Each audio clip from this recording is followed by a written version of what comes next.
Hello ආයිබෝන් කියලා පිළිගන්නවා සියලුම දෙනා විලාස YouTube channel එකට. ඉතින් අදත් අපි වෙලා තියෙන්නේ මාලදීවිනේ තවත් ලස්සන දූපතකට. ඉතින් මේ දූපතේ නම තමයි දිග්ගරු දූපත කියලා කියන්නේ දිග්ගරු අයිලන්ඩ්. ඉතින් මේ දිග්ගරු අයිලන්ඩ් එක විශේෂ වෙන්නේ මේ දූපත රීහකුරු හදනවා. රීහකුරු කියලා කියන්නේ මාලදීවයිනේ ඉතාමත් ප්‍රසිද්ධ ආහාරයක්. රීහකුරු කියලා කියන්නේ නිකන් මාමයිට් එක වගේ ලංකාවේ. ඉතින් මෙයාලා මේක රොටිත් එක්ක එක එක විවිධ දේවල් එක කනවා මේ රීහකුරු කියන කෑම එක. ඒක පොඩි පේස්ට් එකක් වගේ. ඉතින් මේ රීහකුරු කියන දේ හදන්නේ විශේෂයෙන්ම මේ දූපතේ මේ දිග්ගරු කියන දූපතේ. ඉතින් මේ වලට පේනවා මෙතන ද රීහකුරු අයිලන්ඩ් කියලා ගහලා තියෙනවා. ඉතින් මේකට තවත් නමක් තමයි දිග්ගරු වලට අමතරව මෙයාලා රීහකුරු දූපත කියලා කියනවා. මොකද මේ දූපතේ තමයි රීහකුරු හදන්නේ මුළු මාලදීවෙන්නටම. ඉතින් හරියම ප්‍රසිද්ධයි රීහකුරු වලට. ඉතින් අපි මේ දූපත වටේ පොඩ්ඩක් ගිහලා බලමු මේ දූපත කොයි වගේද කියලා. මේ දූපතේ රීහකුරු කොයි වගේද කියලා. ඔයාලට පෙන්නනවා රීහකුරු කියන්නේ මොනවාද කියලා. ඒක ප්‍රධාන ජැටි එක මෙතනින් තමයි කට්ටිය එන්නේ. අපි මේ පැත්තෙන් ගිහලා බලමු. ඉතින් මෙතන රෙස්ටොරන්ට් එකක් තියෙනවා. ලොකු රෙස්ටොරන්ට් එකක්. ලොකු කියන සාමාන්‍ය රෙස්ටොරන්ට් එකක්. ඉතින් අපි ඉතින් ඉස්සරහට ගිහලා බලමු මේ දූපත කොයි වගේද කියලා. ඉතින් ඔයාලට මේ ඈතින් පේන්නේ මදිවාරු කියන දූපත. ඉතින් දිග්ගරු අයිලන්ඩ් එකට අල්ලපු අයිලන්ඩ් එක තමයි මදිවාරු අයිලන්ඩ් එක කියලා කියන්නේ. ඈතින් පේන්නේ ඒක. ඉතින් ඔයාලට මෙතන බලා ගන්න පුළුවන් 2004 සුනාමිය මේ දූපතට බලපාලා තියෙන විදිය. එයාලා පින්තූර මගින් පෙන්වලා තියෙනවා මෙතන. ඉතින් අපේ ලංකාවට වගේ මේ දූපතටත් සුනාමිය වැඩියෙන් හානි වෙලා තියෙනවා. ඉතින් ගෙවල් වල බඩු මුට්ටු වලට හානි වෙච්ච විදිය තමයි මෙයාලා මේක දාලා තියෙන 2004. මෙතන ඩේට් එකක් දාලා තියෙනවා දිනෙත් 2004 12/26 කියලා. එයාලා මතක සටහනක් වගේ මෙතන පෝස්ටර් එකක් අලවලා තියෙනවා. අපි පොඩ්ඩක් ඉස්සරහට ගිහලා බලමු ඉතින් මේ දිග්ගරු දූපත කොයි වගේද කියලා.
ඉතින් ඔයාලට මේ පේන්න තියෙන මේ පැත්තෙන් දිග්ගරු වල තියෙන ප්‍රධාන මුස්ලිම් පල්ලිය. ඉතින් හරිම ලස්සන පල්ලියක් තියෙන්නේ. රටේදී ගහපු තියෙන බස් දෙකක්. එතකොට මේ තියෙන දිග්ගරු වල තියෙන හෙල්ත් සෙන්ටර් එක. ඉතින් මේක තමයි දිග්ගරු වල තියෙන ප්‍රධාන පාසල. දිග්ගරු ස්කූල් කියලා වල පේනවා මෙතන.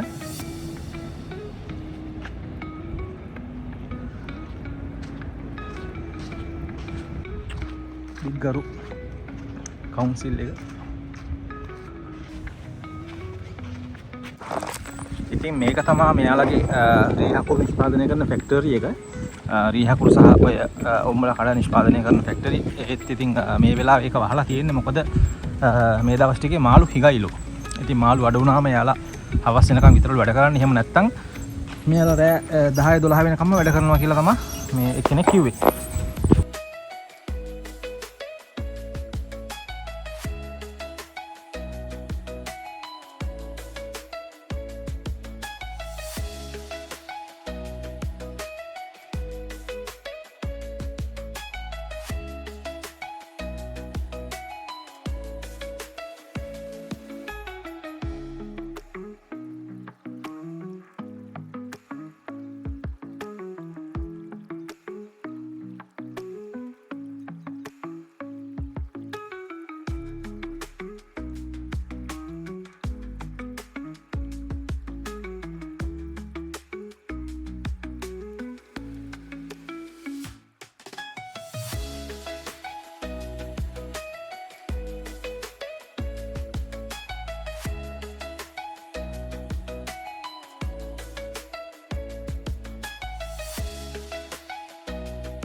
ඉතින් ඔයාලට පෙන්වන්න ගත්තේ මේ තියෙන රීහකුරු බෝතලේ. රීහකුරු බෝතලේ ගමු අපි පොඩ්ඩක් අරගෙන චුට්ටක් ඒක ඇරලා පෙන්නනවා. මේ තියෙන රීහකුරු තමයි මාළදිවයිනේ ජාතිකයෝ. ඉතින් ඇතුලේ ඔයාලට බලන්න පුළුවන්. මේක නිකන් ලංකාවේ මාමයිට්ටයක් වගේ හැන්දෙන් පොඩ්ඩක් අපි කලවම් කරොත් ඉස්සලා ගත්තොත්. ඉතින් මේ තමයි ඔය ගානට උකු ගානට තියෙන උකු ගතිය. ඉතින් මේක ගන්න ගොඩක්ම රොටි කන්න තමයි ගන්න. මේ තියෙන මාළදිවයිනේ රොටි චපාති කියලා කියනවා, රුෂි කියලා කියනවා. ඉතින් මේකෙන් සුවල්පයක් දාගන්නවා ඉස්සල්ලාම. මෙහෙම මේක තනියෙන් මේකත් එක්කත් කන්න පුළුවන්. එහෙම නැතුව අපිට ඕන නම් එළවලු ටිකක් ලුණු මිරිස් ටිකක් දාලා කලවම් කරලා ඒකට දෙහි බුල් ටිකක් දාලා ඒකත් එක්ක කන්නත් පුළුවන්. එහෙම දෙහි ටිකක් දාලා දෙහි බීම ටිකක් දාලා ඒ ගානට කලවම් කරගෙන රොටි කෑල්ලක් කාලා බලන්න කොහොමද කියලා කියන්නේ. ඉතින් හොඳට තියෙනවද? හොඳට තියෙනවා.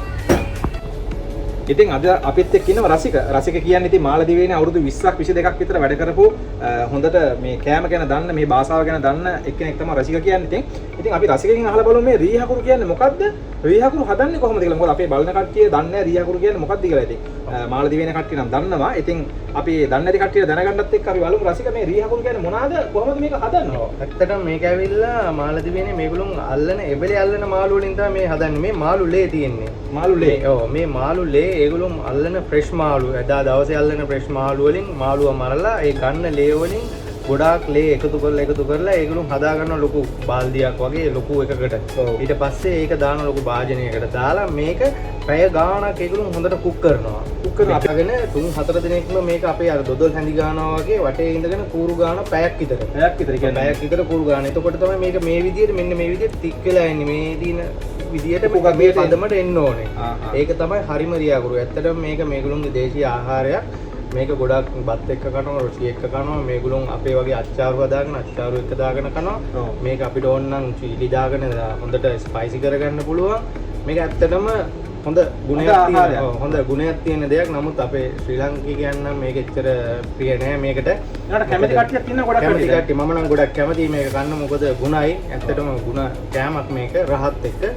ඉතින් ගොඩක් අය මාළේ අය නම් මේක ඇත්තටම ඒගොල්ලෝ වහවෙట్లా වගේ මේක කන්නේ රහට. එතකොට සාමාන්‍යයෙන් දැන් මේක කොච්චර කාලයක් මේක ඒ කියන්නේ සාමාන්‍යයෙන් කියාගන්න පුළුවන්ද අපිට මේ රියාගුරු මේක හදාගත්තාම? මේක ඇත්තටම මාස දෙක තුනක් තියාගන්න පුළුවන්. මේක ඇත්තටම ප්‍රශ්නයක් වෙන්නේ නැහැ. දෙවෙනි කට්ටිය නම් මාස දෙක තුනක් නෙමෙයි දවස් දෙක තුනකින් මේක ඉවර කරනවා. ගෙදර දෙන්නේ හිටියත්. ඒ කියන්නේ හැමෝම සාමාන්‍ය මාළදීපේ ජාතික ගොඩක් දෙනෙක් මේක කනවා රියාගුරු හැම ගේකම වගේ තියෙනවා. සාමාන්‍ය ගෙවල් වල හදනවා නේද? ගෙවල් වල දැන් හදනවා ගොඩක් අය. අලුත මාළු අරන් ගිහලා මාළු මාකට් එකෙන් මාළු අරන් ගිහලා එවනේ කපාගෙන ඒගොල්ලෝ පොඩි පොඩි බොටල් වලට හදා ගන්නවා. මේ වගේ ලොකු ඒවා මේ මාකට් එකට එන්නේ මේවා හදලා මේගොල්ලෝ රුපියල් 500 600කට මාළේ සල්ලි වලින් විකුණනවා. සාමාන්‍ය මේ බෝතලයක් කීයක් විතරද සාමාන්‍යයෙන්? මේ බෝතලයක් නම් මාළේ සල්ලි වලින් මාළේ සල්ලි වලින් රුපියල් 600ක් 700ක් විතර වෙනවා. මේ ලංකා සල්ලි වලින් ගත්තොත් සල්ලි වලින් ගත්තොත් සාමාන්‍ය රුපියල් 8000ක් 9000කට කිට්ටු වෙන්න වෙනවා. රුපියල් 8000ක් 9000ක් වෙනවා මේ බෝතලේ මාළේ ලංකා සල්ලි වලින්. ඉතින් මේ රීහාගුරු ඉතින් ඇත්තටම ගොඩක් ගුණවත් දෙයක් කියලා තමයි අපේ රසික කියන්නේ. ඉතින් රසික කියන්නේ ඉතින් රසික මේ මාළදීපේ ඉතින් ගොඩක් කාලයක් සේවය කරපු විවිධ ආයතන වල වැඩ කරපු එක්කෙනෙක් හින්දා තමයි ඉතින් අපි රසිකින් කතා කරන්නේ. මොකද රසික දන්නවා මේ විස්තර සියලුම දේවල්. එහෙනම් රසික බොහොම ස්තුතියි අපිට මේ රීහාගුරු ගැන කියලා දුන්නාට. ඉතින් බොහොම ස්තුතියි රසික. thank you. ඔයගොල්ලන්ටත් බලපු ඔයගොල්ලන්ටත් බොහොම ස්තුතියි.